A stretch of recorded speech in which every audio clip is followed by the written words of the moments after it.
Amados irmãos, hoje nós vamos avançar para a pregação do Senhor no ensino do Catecismo de Heidelberg no dia do Senhor 17.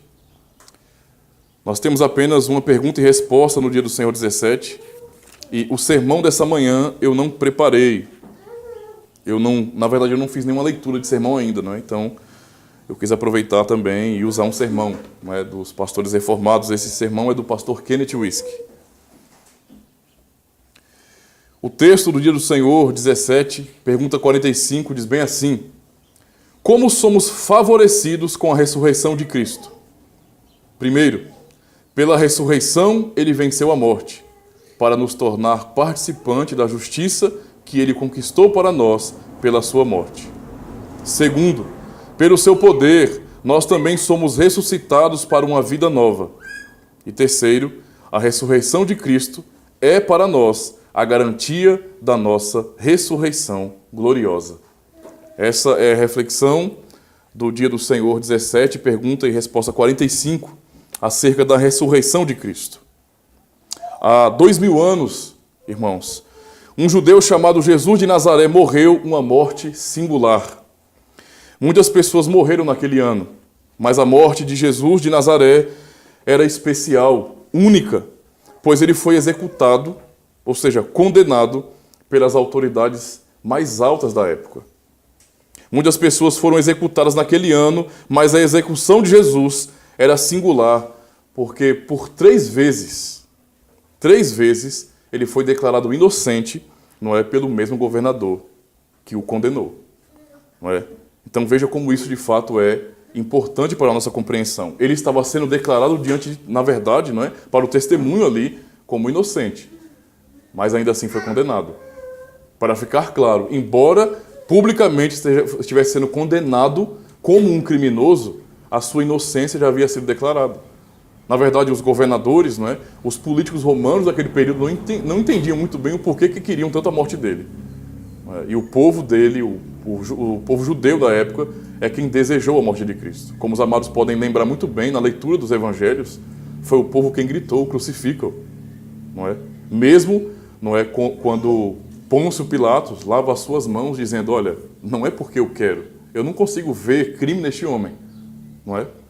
Mas, de fato, como um governador, ele deveria executar aquilo que estava sendo pedido. Não é? Isso, de fato, é muito importante e é singular na morte de Cristo. Não somente a morte e a execução de Jesus eram singulares nesse sentido, mas também o seu sepultamento. Pois, apesar de ter sido enterrado como qualquer morto da época, Jesus não permaneceu na cova, mas no 3º dia ressuscitou. E até a ressurreição dele foi algo singular. Porque nós aprendemos, na verdade, que muitas pessoas, não é, no período bíblico, passaram por uma ressurreição, até no Antigo Testamento mesmo. E no Novo Testamento, o próprio Cristo, naquele mesmo ano, havia ressuscitado também uma pessoa. E mais pessoas, na verdade, não é? E usando a hipérbole, ou aquilo que João testifica no seu Evangelho, Cristo fez muito mais coisas que não foram relatadas nesse sentido. O que foi relatado, não é, nesse sentido, é para nós, como igreja hoje, termos o testemunho do Evangelho e podemos aprender sobre o poder de Deus. Então, a ressurreição de Cristo, de fato, foi algo singular, porque ele foi o único que até agora ressuscitou para não morrer mais. Isso, de fato, mostra. Ele se ressuscitou, e isso mostra a singularidade da sua ressurreição. Ele decidiu se levantar da morte. E isso nós lemos em Romanos 8, não é? Que Deus o ressuscitou, e que esse mesmo Deus, o Espírito de Deus que habita em nós, também nos ressuscitará. Mas o próprio testemunho da Escritura mostra que Jesus se ressuscitou. Ou seja, a morte não pôde contê-lo, não pôde prendê-lo. E esse é o testemunho que nós aprendemos em João, no Evangelho de João, capítulo 10, verso 17 e 18, quando nós lemos: dou a minha vida para tornar a tomá-la. Olha o que ele diz: ninguém me tira de mim, mas eu de mim mesmo a dou. Tenho poder para a dar e poder para tornar a tomá-la. Então é um testemunho do Evangelho onde Cristo está dizendo: eu é quem dou a minha vida, não é? Os homens não me matam, não vão me matar, eu não vou ser condenado à morte, porque as pessoas têm poder sobre mim de verdade, mas eu estou dando a minha vida, não é? Como também tenho poder para tomá-la.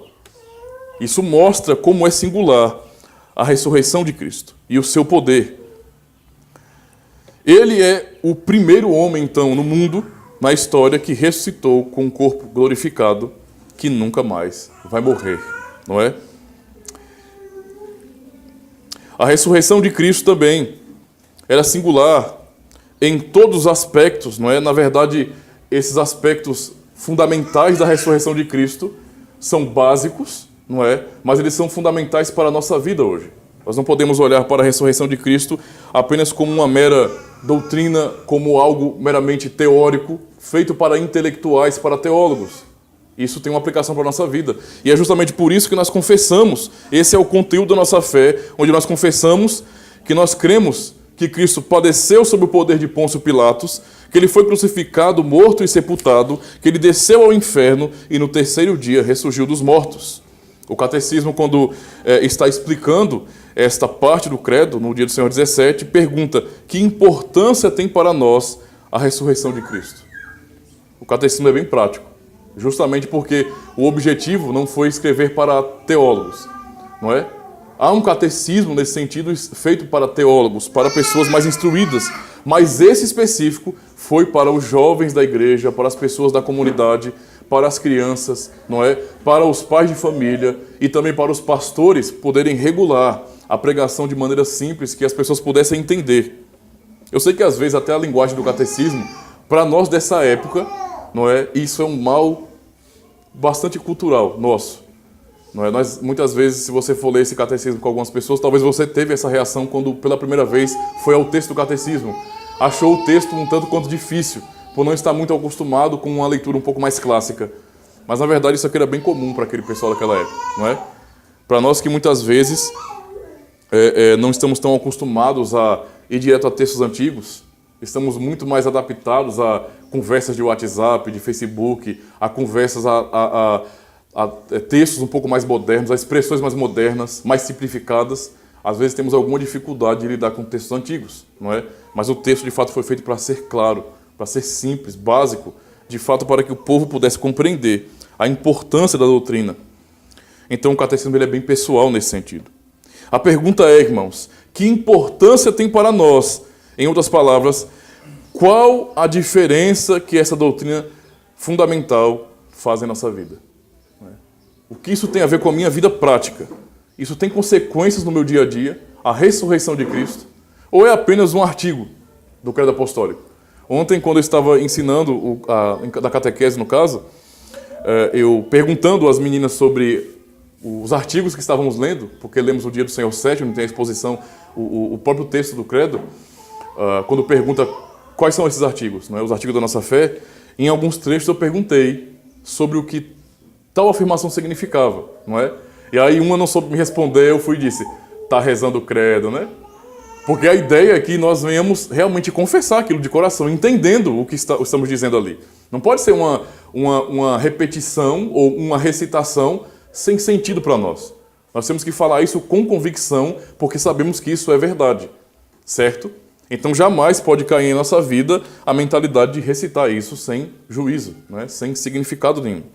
Isso sim seria algo inútil, né? Seria só uma repetição vã. Ok? Então o problema não é repetir, o problema é você não entender o significado da coisa, não entender de fato o que nós estamos aprendendo ali, ou o que estamos confessando, porque tem que ser uma confissão minha, pessoal. Todos nós estamos juntos, mas temos que confessar pessoalmente. A ressurreição de Cristo tem então consequências profundas para a nossa vida, porque pela ressurreição ele ganhou para nós, irmãos, justificação, santificação e glorificação. Em outras palavras, se Jesus não tivesse ressuscitado, eu nunca poderia ser justo. Você nunca poderia se entender como justo se ele não tivesse ressuscitado. Nós também nunca poderíamos ser santos. Ou seja, nós não seríamos libertos da prática do pecado, do domínio do pecado, se ele não tivesse ressuscitado, não é? E também nós não poderíamos ser glorificados. Nós não poderíamos provar um dia dessa bênção, dessa promessa de que quando ele vier, nos glorificará, nos libertará de maneira completa em nossa carne, em nossa alma, em tudo nesse sentido, do pecado, para vermos uma vida glorificada diante de Deus. Se ele não tivesse ressuscitado, então, não teríamos nada disso. Então isso tem que ficar bem claro, mostrando então que a doutrina da ressurreição de Cristo não é algo meramente teórico, mas de fato é muito importante para o nosso viver cristão. Isso tem que pesar em nosso coração. Tem que de fato nos mostrar que nós somos de Cristo e o peso que a sua ressurreição tem para nós hoje. Não é? Nós aprendemos isso da palavra de Deus. Portanto, irmãos, eu vos proclamo o Evangelho de Jesus Cristo sob o tema: a ressurreição de Cristo é para o nosso bem, para o nosso benefício. E ela nos garante justificação, ela nos garante santificação e ela nos garante glorificação. A primeira parte, então, a ressurreição de Cristo garante a nossa justificação. Como nós vemos, o qual por nossos pecados foi entregue e ressuscitou para a nossa justificação. Esse é o texto que está em Romanos capítulo 4, versículo 25. Ouçam mais uma vez a palavra do Senhor. O qual por nossos pecados foi entregue. Estava morrendo por nossos pecados. E ressuscitou para a nossa justificação. Romanos 4, versículo 25. A ressurreição é simplesmente uma declaração pública que o pagamento das nossas transgressões foi efetuado. Então é isso que a ressurreição significa, não é? Se Cristo tivesse morrido e não ressuscitado, não ficaria publicamente declarado que nós recebemos justificação. Não haveria uma garantia para isso, né? Tá, o seu Salvador morreu. Sim, e daí? E daí que o Salvador morreu, não é? Muitos outros líderes religiosos morreram também, não é? Muitas pessoas que foram seguidas e honradas neste mundo, que foram vistas como pessoas piedosas e até muitos tratavam como santos, não é? Como pessoas iluminadas, morreram. Então, se Cristo simplesmente morreu, e daí? Por isso que nós aprendemos na palavra do Senhor, como nós lemos no texto de Romanos, que essa morte e ressurreição nos traz garantia. Garantia para a justificação. Se ele estivesse morto ainda, nós não teríamos segurança alguma. Nenhuma segurança nós teríamos. Se vocês forem lembrar um pouquinho do testemunho do Evangelho, vocês vão perceber que quando Cristo foi morto e sepultado, não é? Muitos dos seus discípulos voltaram às suas práticas comuns. Vocês vão perceber isso, não é? Tipo, durou até aqui. Foi muito bom poder sair, não é, pelas regiões de Jerusalém pregando. Foi muito bom sair pela Galileia, por cidades afastadas de Jerusalém. Foi muito bom anunciar o Evangelho com Cristo. Foi muito bom ver o nosso Senhor operando milagres. Mas a verdade é que agora ele morreu. Nós vimos ele sendo crucificado, né? Nós sabemos que ele foi sepultado. Nós somos testemunhas da sua morte. Então, simplesmente aquele sonho, não é? Aquele sonho que nós tivemos acabou. E eles voltaram às suas práticas comuns. Eles não teriam garantia. Então, observem, irmãos. Se ele não tivesse ressuscitado, simplesmente, como nós aprendemos em toda a leitura de 1 Coríntios capítulo 15, o cristianismo não teria razão. A nossa fé está baseada nisso. Os discípulos não permaneceriam. Eles não pregariam o Evangelho. Eles não levariam adiante porque para eles a esperança acabou. E é até compreensível, no caso, a situação de Tomé, por exemplo.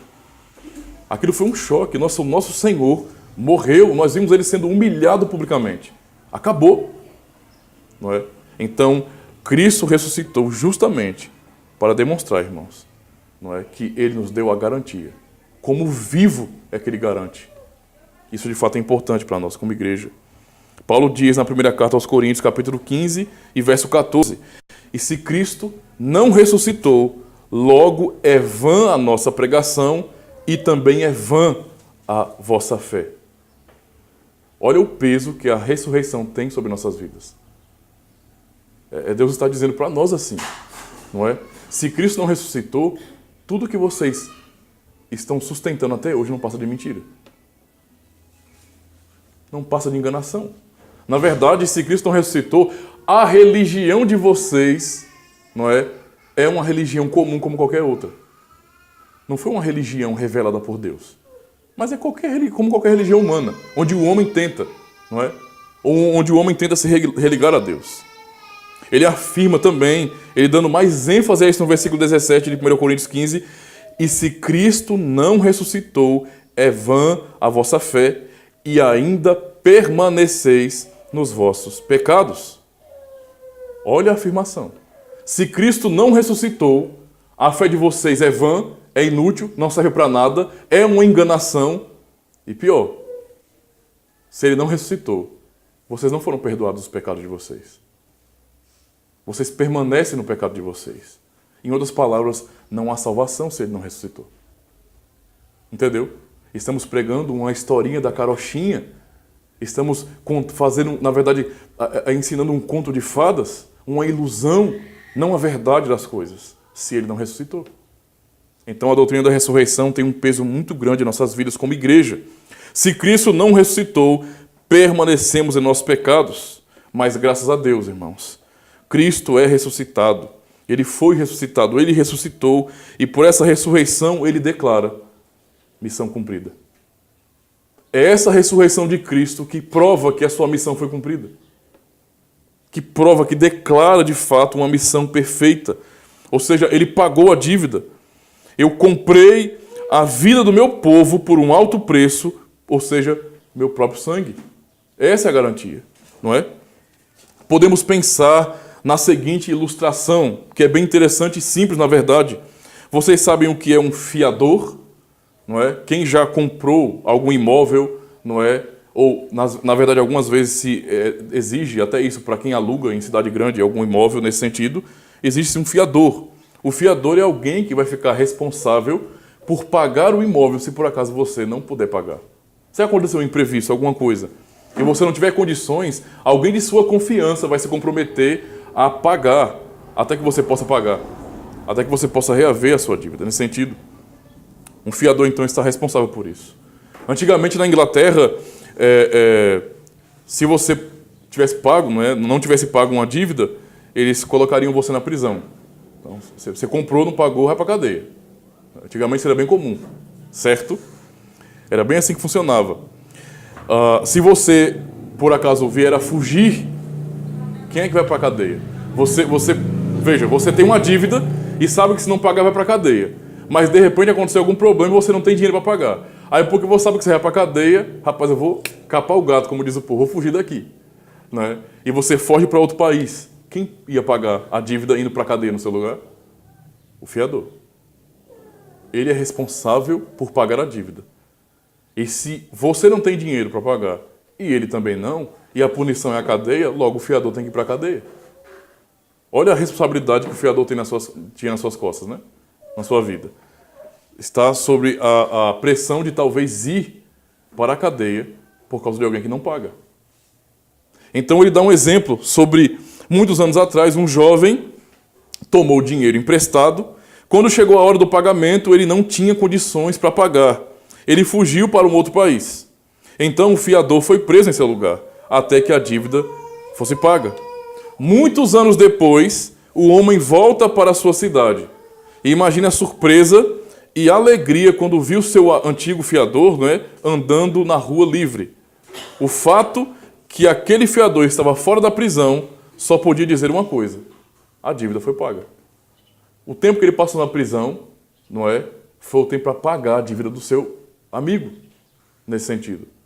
Mas quando ele viu que o fiador estava livre, então ficou declarado: na verdade ele está livre porque a dívida foi paga. Logo eu também não devo mais nada.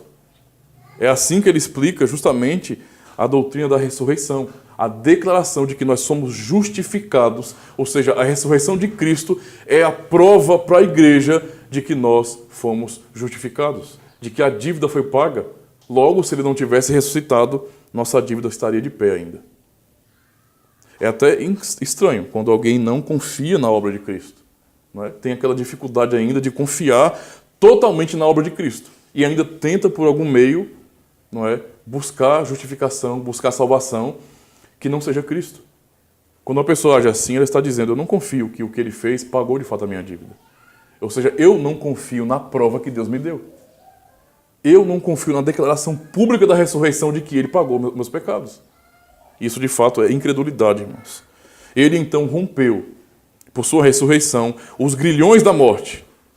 E por quê? Porquanto não era possível que ele fosse retido por ela. Porque a morte não podia retê-lo, porque ele pagou completamente. Então Cristo, como nós vemos em João, ele venceu a morte. A morte não pôde segurá-lo.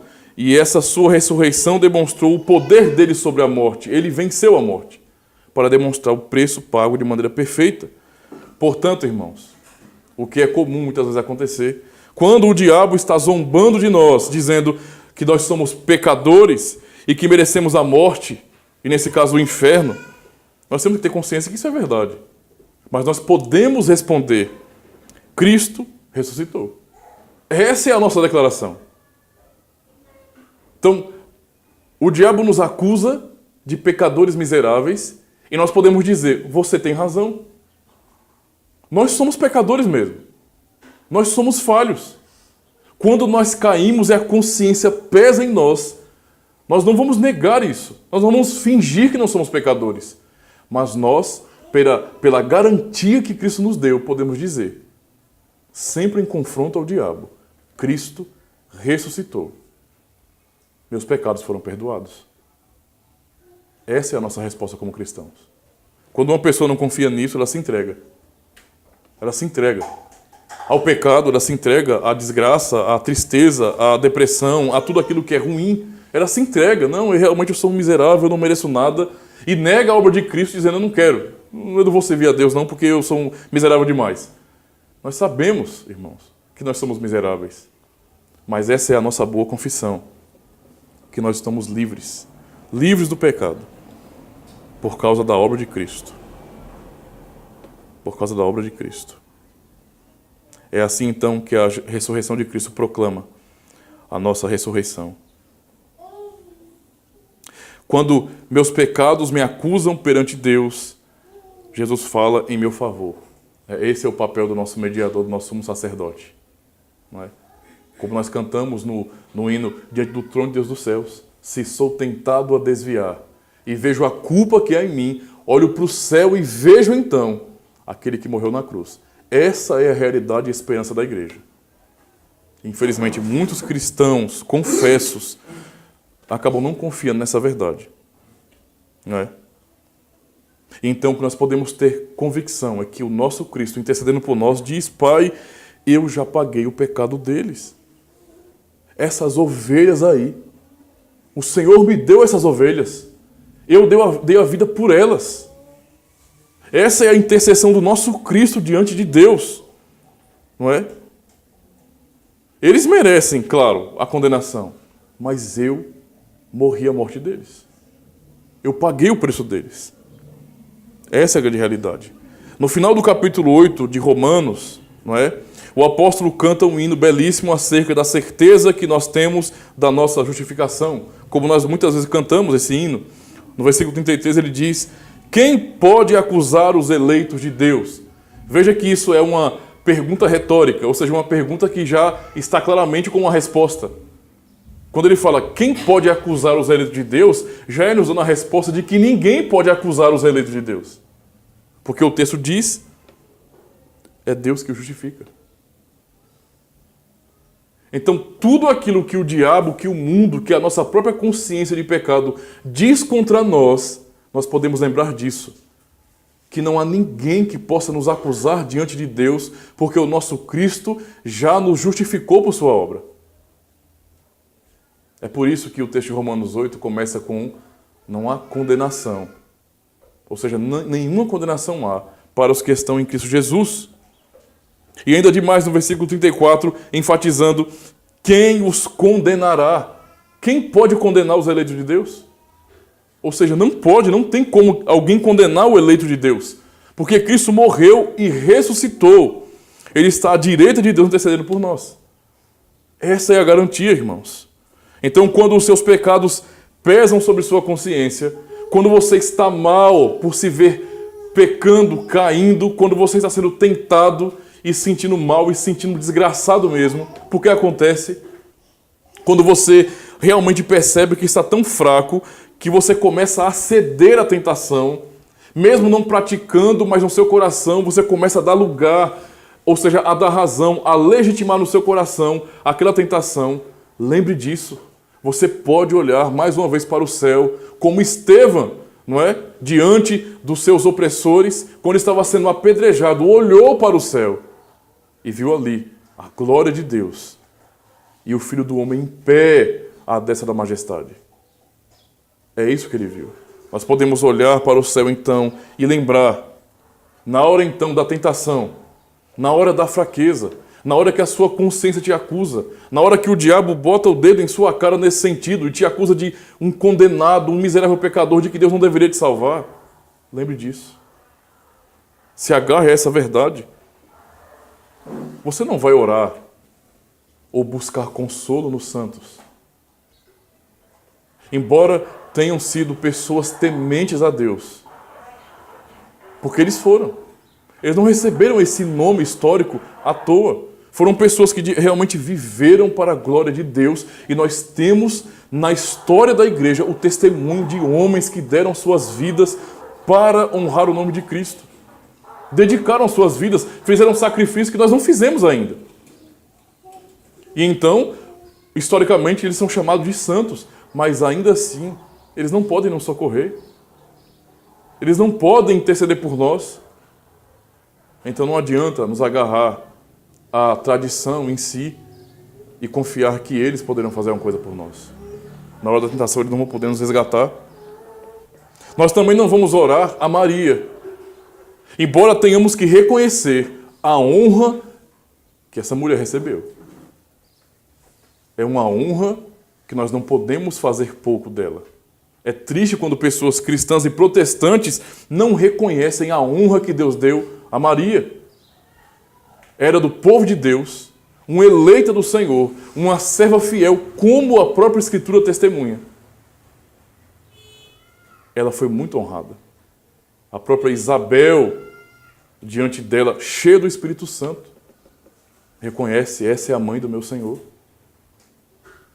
Cheia do Espírito Santo. Não foi uma coisa meramente dela. O capítulo 1 de Lucas nos revela justamente isso. Ela estava cheia do Espírito Santo, dizendo a Maria: essa é a mãe do meu Senhor. Mas ainda que ela tenha sido tão honrada, irmãos, tão agraciada por Deus, ela não pode nos socorrer do nosso pecado. Nem tampouco buscar obedecer à lei de Deus para nos sentir em paz com Deus vai resolver o problema.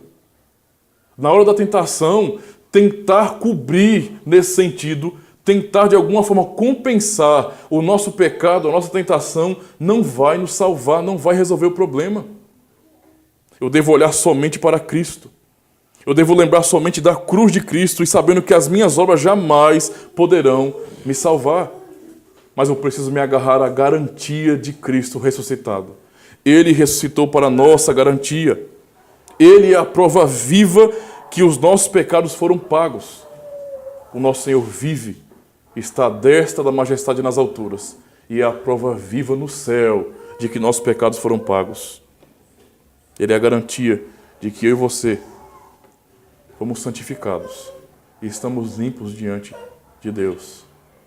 Aos olhos do Senhor, nós somos agora santos, ainda com a nossa consciência de pecado, ainda com as nossas fraquezas.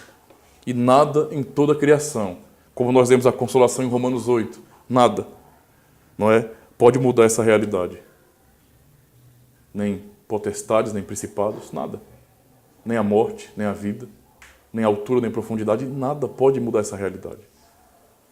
A segunda parte, nós aprendemos que a ressurreição de Cristo garante não só a nossa justificação, ou seja, o que é ser justificado?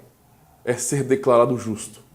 Diante do tribunal de Deus, pela obra de Cristo, nós que somos pecadores e, portanto, culpados, criminosos diante dele, pela obra de Cristo, pela verdadeira fé, ele nos declara justos. Vocês não são culpados mais, porque a culpa de vocês eu levei sobre mim. Mas a obra de Cristo, a sua ressurreição, também nos garante santificação. O Cristo ressuscitado, o Cristo vivo, não somente nos garante que somos justos, mas também que ele nos deu uma nova vida. A santificação tem a ver com isso. Tem a ver com a vida nova. Podemos então andar por essa segurança e garantia em novidade de vida. Percebe como é incoerente você dizer: Cristo ressuscitou, e eu creio nisso. Eu confio que Cristo ressuscitou. E a sua vida não ser pautada por isso? E você não viver uma vida nova? Você vem à igreja e você pensa, olha, Cristo ressuscitou, eu confio nisso. E então alguém pode te questionar, então por que a sua vida não muda? Por que você continua vivendo do mesmo jeito? Por que as velhas práticas do pecado ainda dominam sobre você? Por que os seus conceitos sobre a vida, sobre Deus não mudaram ainda? Qual a razão disso? Porque tem que haver diferença. Embora sejamos pecadores como cada ser humano neste mundo, para aqueles que de fato creem em Jesus Cristo, o poder de sua ressurreição tem que fazer essas pessoas diferentes. Pessoas que conscientemente lutam contra o pecado. Essa é a santificação que Deus nos dá. A consciência de que nós somos filhos dele e, portanto, vamos procurar viver de maneira que o agrade, que o louve, que o adore. Lutando sempre contra o pecado.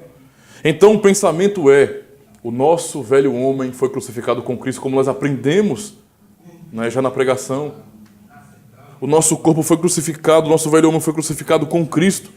Agora, o pensamento que nós temos que ter como igreja, a partir da ressurreição de Cristo, é que o meu velho homem morreu e que nós ressurgimos como novo.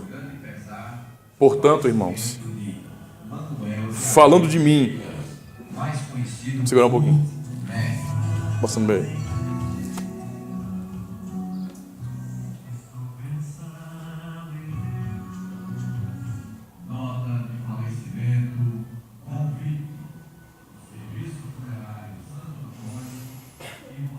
O velho Ademir morreu.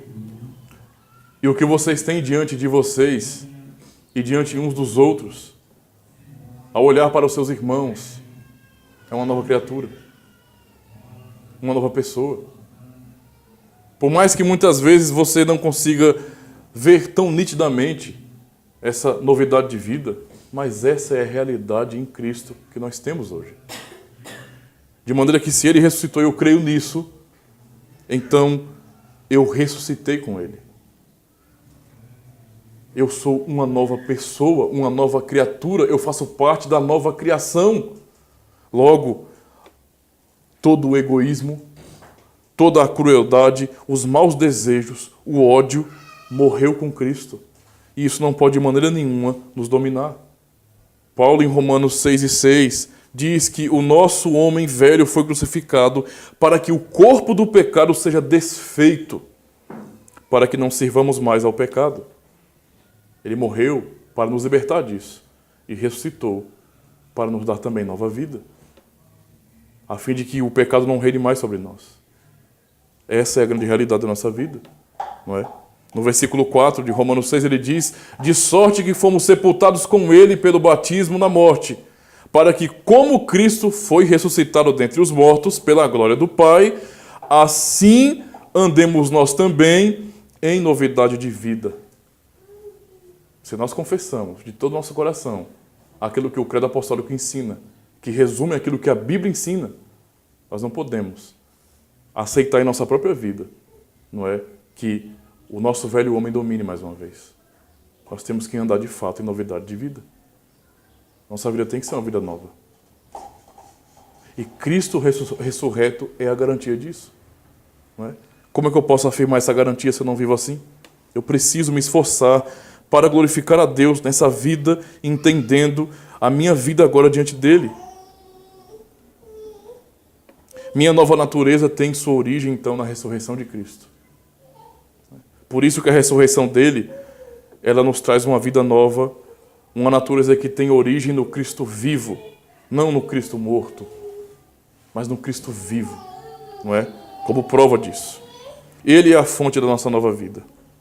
Um Salvador morto não pode me dar uma vida nova. Não é? Meu Salvador morreu. E daí? Cristo morreu para pagar os meus pecados. E o que garante que ele de fato pagou? Ele declarou isso. Porque eu vi ele morrendo ali. Não é? Porque o testemunho diz que ele morreu. Mas se ele permaneceu morto, então o que vocês têm é igual a qualquer coisa aí fora. Não há vantagem. Não há nada que separe vocês do mundo nesse sentido. Porque ele continua morto. E ele que morreu não pode declarar nada sobre vocês. Mas a nossa fé demonstra de maneira muito clara pela palavra de Deus que o nosso Redentor vive. Ele é a vida em nós, irmãos. Essa é a grande realidade. A ressurreição de Jesus Cristo é a prova de nossa vitória. É por isso que podemos cantar, né? Que somos mais que vencedores por aquele que nos amou.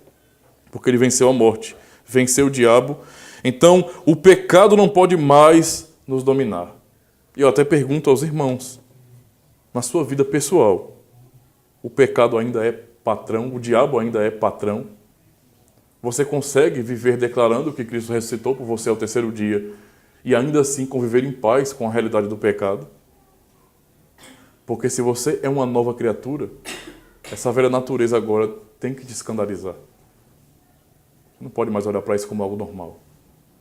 E não adianta olhar para a cultura e dizer nós estamos acostumados por causa da cultura ao pecado.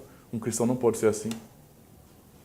Nós temos que nos escandalizar todos os dias com o pecado, principalmente os nossos. E isso demonstra que nós entendemos e cremos de fato na ressurreição dele. E de que ele nos santificou por sua ressurreição e que isso é uma garantia de santificação diante de Deus. Ele nos deu uma vida nova. Uma vida para servir a Deus e não a nossos desejos.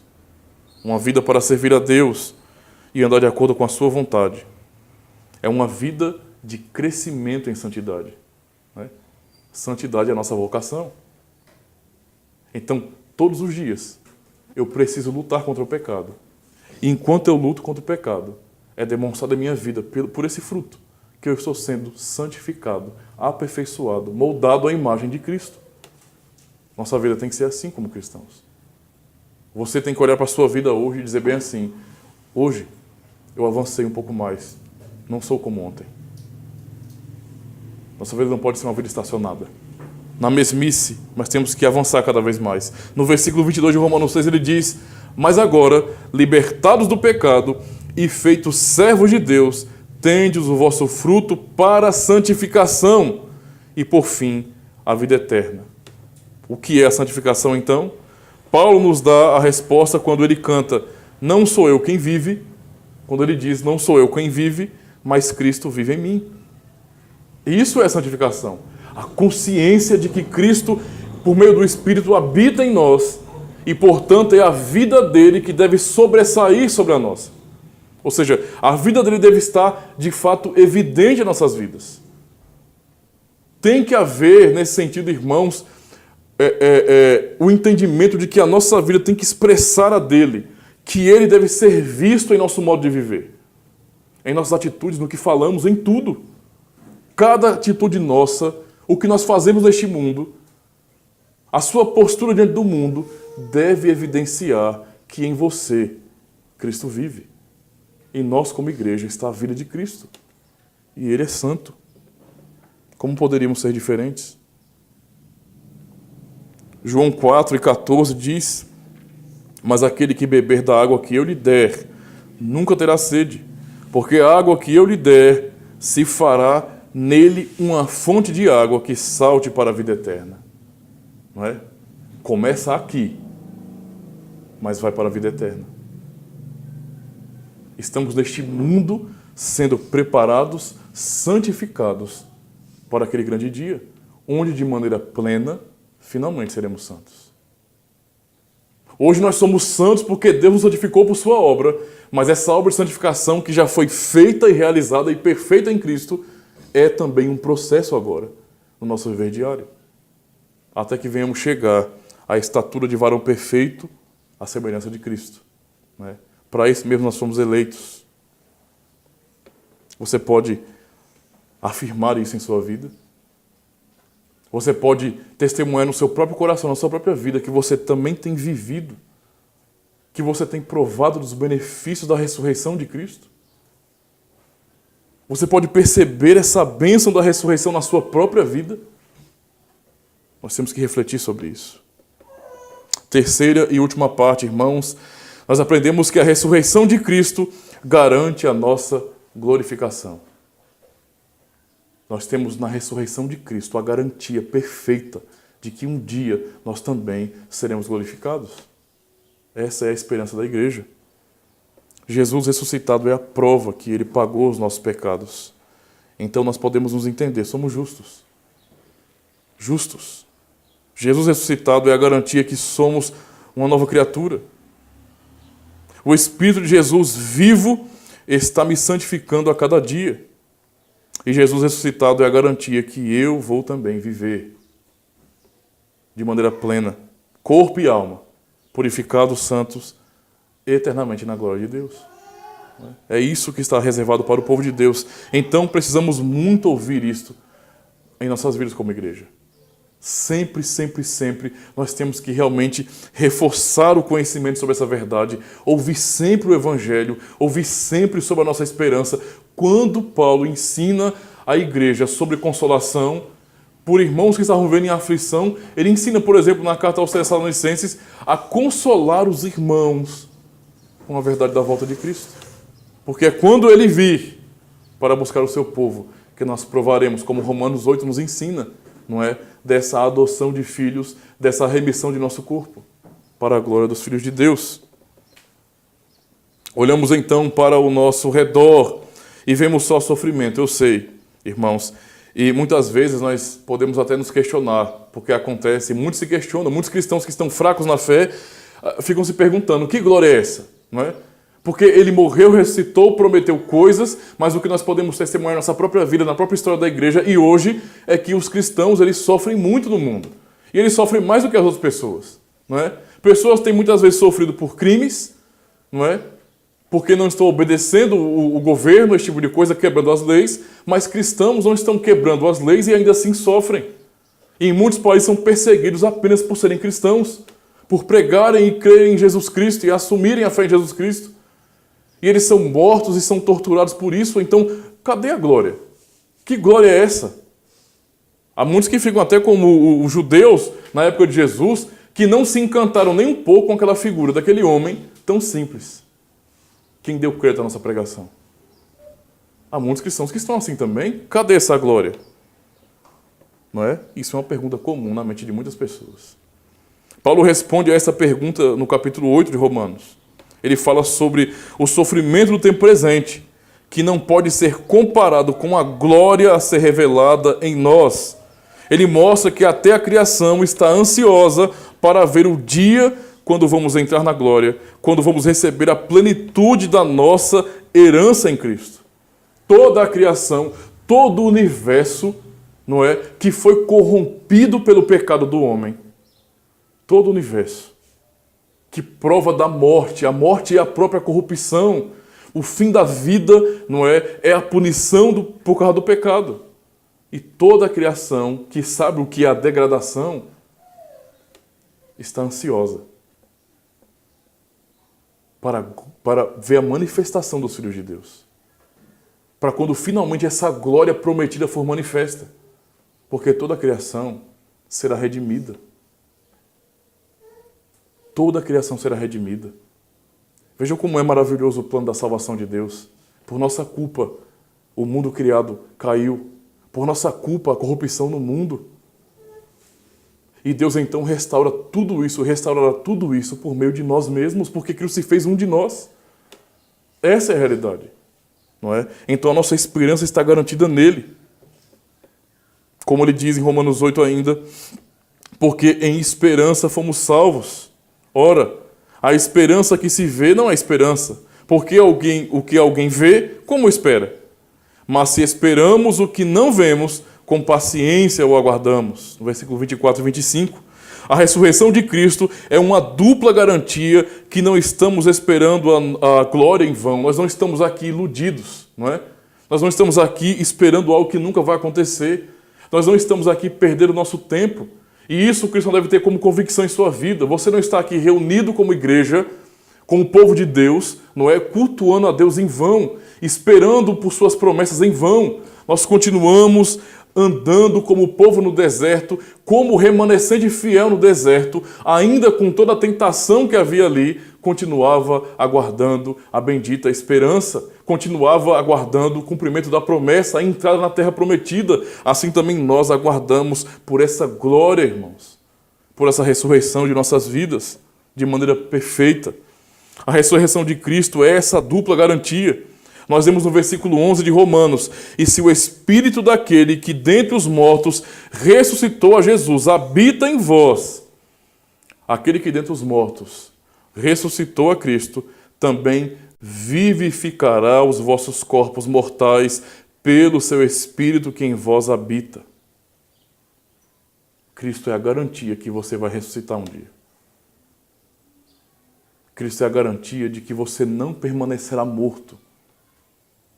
Cristo é a garantia de que você não vai ser dominado pela morte. A morte vai acontecer em sua vida, na minha vida, na vida de cada um de nós. Mas a morte não prevalecerá sobre nossa vida, porque Ele venceu essa morte. Se você não pode crer na ressurreição, não deveria se chamar um cristão, porque essa é a nossa esperança. Ressuscitar. É até triste quando cristãos, com um pensamento muito errado acerca do Evangelho, não confia na ressurreição. E acredita, de fato, que não há propósito para a nossa existência. E não tem esperança de ressurreição, mas acha que morremos, pronto, acabou. Acabou mesmo. Vamos ficar no céu, mas não haverá ressurreição para nós. Não, a promessa é de ressurreição.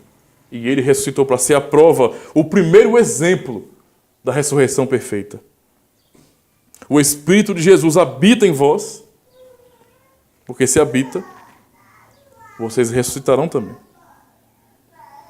Se o Espírito de Jesus habita em mim, como a morte poderá me segurar? De forma nenhuma. Não é?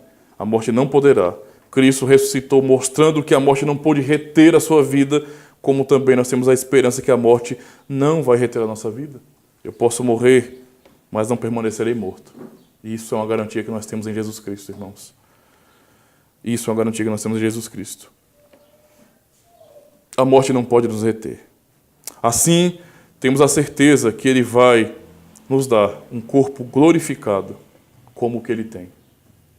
Então, Ele ressurreto, diante de seus discípulos, dizendo a Tomé, depois de 8 dias, no outro domingo: toca em minhas chagas. Vê que eu sou homem como você. Mas glorificado, Ele estava ali mostrando aos seus discípulos: eu ressuscitei.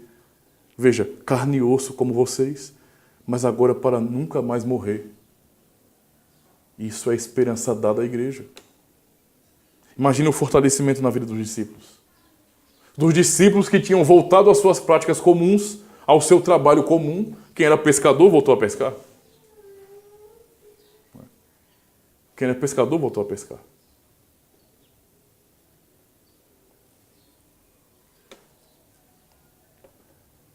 E como Tomé, ficou triste demais com relação a isso. Mas aprendemos no versículo 20 de 1 Coríntios 15. Mas de fato Cristo ressuscitou dentre os mortos e foi feito as primícias dos que dormem. Ou seja, Ele é o primeiro. Ou seja, vai ter muito mais. Não diz que Ele é o único que ressuscitou, mas Ele é o primeiro que ressuscitou para essa vida plena. Vai ter muito mais. Hoje só existe um ser humano com um corpo glorificado, não é? Um corpo que nunca mais vai morrer, que nunca mais sofre dores e tristezas e doenças e sofrimentos. Mas um dia haverá uma multidão, não é? E é isso que nós aguardamos, é a revelação, é aquilo que nos é dado em Apocalipse, por exemplo, quando Deus mostra de fato o que acontecerá no futuro. Nós temos a certeza que ressuscitaremos, como Jesus Cristo. E no versículo 29 de Romanos, nós aprendemos justamente isso, irmãos, que Cristo é o primogênito entre muitos irmãos, não é? Porque Deus nos mostra que Ele nos elegeu para isso mesmo. Ele nos predestinou para sermos a imagem de Cristo, para que Ele seja o primeiro, o primogênito de uma família de muitos irmãos. Ele é o nosso primeiro irmão, o nosso exemplo nesse sentido, a nossa garantia. Então podemos estar perfeitamente certos, convictos, não é? Que isso é uma coisa garantida para nós. É tão certo que Paulo usa isso de maneira perfeita. No versículo 30, aos que chamou, a esses também justificou, e aos que justificou, a esses também glorificou. Quando a Bíblia fala dos decretos de Deus, ela usa justamente isso. O entendimento como se tudo já fosse acontecido, não é? O entendimento no passado como algo já realizado, que de fato foi decretado, e não há como alterar isso. Aos que justificou, a esses também glorificou. É tão certo, irmãos, que isso é declarado como algo já acontecido. E isso, de fato, é para nós uma esperança incomparável, incorruptível.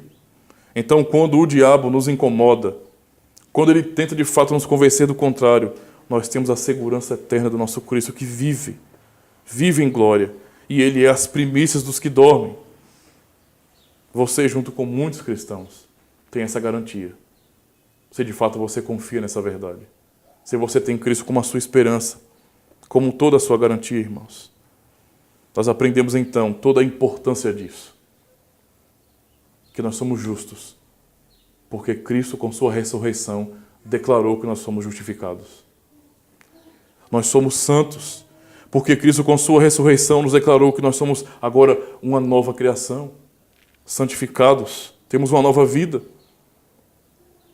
É isso que nós aprendemos da palavra do Senhor. Temos então a certeza inabalável que vamos viver para sempre em perfeição, com o corpo glorificado.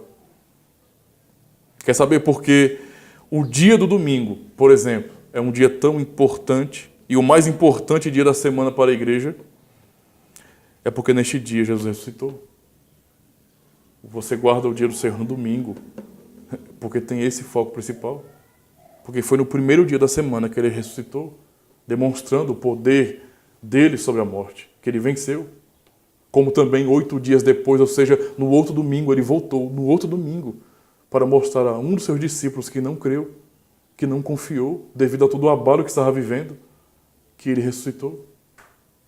Não é? Nós temos toda essa importância no dia do Senhor, no domingo.